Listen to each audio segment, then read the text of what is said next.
મારો યંગર સન કાલે બરોડા જવાનો હતો અને મગ પુલાવ ખાવાની એની ખૂબ જ ઈચ્છા હતી. એણે કીધું કે વધારે બનાવજો, હું પેક કરીને તો લઈ જ જઈશ અને અહીંયા પણ થોડો ખાઈને જઈશ. એના માટે મગને આગલે દિવસે પલાળવા પડે. તો મેં 2 વાડકી મગ લીધા છે. મગને સ્ટોર કરવા માટે બોરિક પાવડરનો યુઝ થાય. એનાથી મગ આખું વર્ષ સારા રહે છે અને જીવાત પડતી નથી. મગને 2 થી 3 પાણીથી વોશ કરીને 6 થી 7 કલાક માટે પલાળી દીધા. મગને 6 થી 7 કલાક પલાળશું એટલે મગ ફૂલશે. એના માટે મગને પલાળવા માટે મોટું બાઉલ લેવાનું. આ પ્રોસેસ થોડી ઝડપથી કરવી હોય તો મગને ગરમ પાણીમાં 4 થી 5 કલાક માટે પલાળવાના. તમે જોઈ શકો છો કે મગ ફૂલી તો ગયા છે અને સાથે થોડા સોફ્ટ પણ થઈ ગયા છે. તો મગને સ્પ્રાઉટેડ કરવા માટે પાણીને કાઢી નાખીશું અને આવા કાણાવાળા વાસણમાં ખાલી કરી દઈશું, જેથી બધું જ પાણી નીકળી જાય અને મગ કોરા થઈ જાય. આ કાણાવાળા વાસણમાં જ મગને ઢાંકીને 6 થી 7 કલાક માટે અથવા તો પછી ઓવરનાઇટ રાખીશું, જેથી મગમાંથી ફણગા ફૂટે. આ રીતે કરવાથી મગ ચીકણા પણ થતા નથી. હવે મગ પુલાવ બનાવવા માટે લસણની ચટણી જોઈએ. એના માટે 5 થી 6 સૂકા લાલ મરચાં લીધા છે. જે રેગ્યુલર આપણે વઘારમાં યુઝ કરીએ છીએ ને, બસ એ જ મરચાંનો યુઝ કરેલો છે. કાશ્મીરી સૂકા લાલ મરચાં હોય ને તો એ યુઝ કરવાના, પણ આ મરચાં ટેસ્ટમાં થોડા ઓછા સ્પાઇસી હોય છે. તો 8 થી 9 મરચાં સોક કરવાના. અડધો થી 1 કલાક માટે સોક કરવા માટે મૂકશું, જેથી ફૂલીને સોફ્ટ થઈ જાય. મગને ઓવરનાઇટ રાખેલા હતા. ખોલીને જોઈએ તો મગના ફણગા ફૂટી ગયા છે. સ્પ્રાઉટેડ મગ રેડી છે. તો આમાંથી થોડાક જ મગનો આપણે યુઝ કરીશું.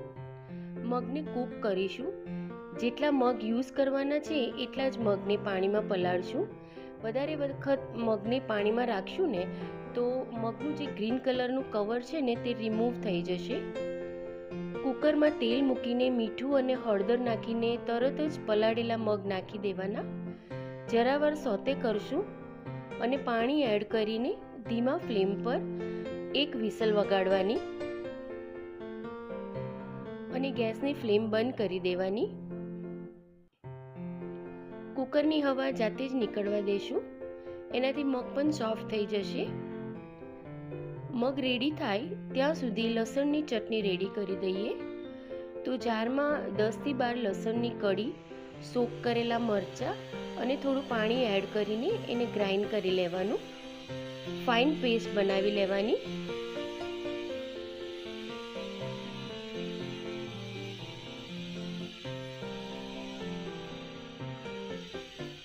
બે કાંદાને આ રીતે ડાઈસમાં કટ કરી લેવાના. કોબીજ અને ગાજર પણ નાખવા હોય તો કોબીજ અને ગાજરને પણ આવા નાના નાના ડાઈસમાં કટ કરી લેવાના.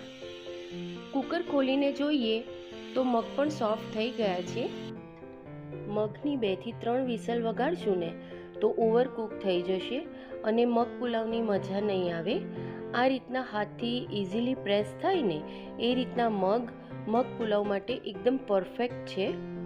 બાસમતી રાઈસ પણ 80% જેટલો કૂક કરીને રાખેલો છે. બધી જ પ્રિપેરેશન રેડી હોય ને તો મગ પુલાવ એકદમ ફટાફટ બની જાય છે. પ્રિપેરેશન રેડી હોય તો મગ પુલાવ ઇઝી અને ક્વિકની સાથે એકદમ સ્માર્ટ ઓપ્શન છે. એક પેનમાં તેલ ગરમ થાય એટલે જીરું નાખવાનું. જીરું ચટકે એટલે કાંદા એડ કરવાના. કાંદાને હલકા ટ્રાન્સપરન્ટ થાય ને ત્યાં સુધી એને સોતે કરીશું. તો તમે જોઈ શકો છો કે કાંદા થોડા ટ્રાન્સપરન્ટ થવા માંડ્યા છે. તો હવે લસણની જે ચટણી આપણે પ્રિપેર કરેલી ને તે એડ કરવાની અને એને પણ સોતે કરીશું. એટલે ચટણીમાં થોડો પાણીવાળો ભાગ હોય ને તો એ પણ સોતે થઈ જશે અને થોડું ઓઇલ રિલીઝ થશે. તમે બનાવશો ને ત્યારે તમને ખ્યાલ જ આવી જશે. પછી એની અંદર સ્વાદ મુજબ મીઠું, લાલ મરચાંનો પાવડર એડ કરવાનો, અડધી ચમચી જેટલો પાઉંભાજીનો મસાલો એડ કરવાનો અને એને પણ સોતે કરીશું.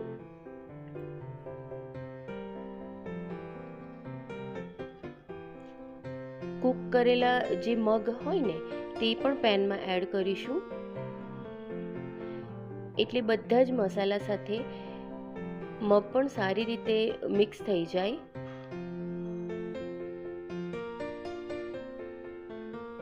બાસમતી ચોખાને પણ કૂક કરીને ડ્રેન કરી લીધો છે, એટલે ભાત છૂટો રહે. બિરયાની બનાવતી વખતે જે ચોખ્ખો રાખીએ ને બસ એ જ રીતે પણ આ મગ પુલાવ લેફ્ટ ઓવર રાઈસમાંથી પણ બની શકે છે. મગ પુલાવ બનાવતી વખતે લગભગ 1 વાડકી ચોખા હોય ને તો 1/4 કપ મગ લેવાના. પણ કોઈ પણ માપ વગર પણ આપણે આ મગ પુલાવ બનાવીએ ને તો એ સરસ જ બને છે.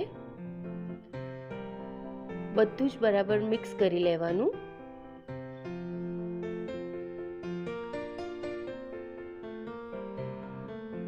તમે આ રીતે મિક્સ કરશો ને ત્યારે જ એટલી સરસ સ્મેલ આવશે ને કે તરત જ ખાવાનું મન થઈ જાય.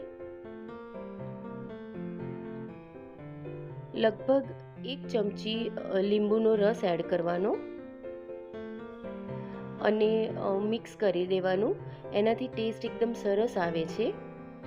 ઉપરથી કોથમીર એડ કરવાની અને ગરમ ગરમ સર્વ કરવાનું. મારો સન તો પેક કરીને લઈ જવાનો છે, એટલે મગ પુલાવ એકદમ ઠંડો કરીને ડબ્બામાં ભરી દીધો. મગ પુલાવને જનરલી બધા દહીં સાથે મિક્સ કરીને ખાતા હોય છે, પણ મગ પુલાવ ખાવાની એકચ્યુઅલ મજા તો બાલાજીની આલુ સેવને મગ પુલાવ પર પાથરીને ખાવામાં છે. મારો સન તો ડબ્બો લઈ જાય છે, એટલે હું એને એમ જ આપું છું.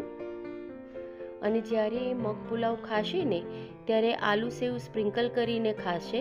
તો હવે પછી જ્યારે પણ મગ પુલાવ બનાવો ને ત્યારે આલુ સેવ સાથે ચોક્કસથી એકવાર ટ્રાય કરજો. જો તમને મારો વિડીયો ગમ્યો હોય તો એને લાઈક, શેર અને સબસ્ક્રાઈબ પણ કરજો. Till then, bye bye.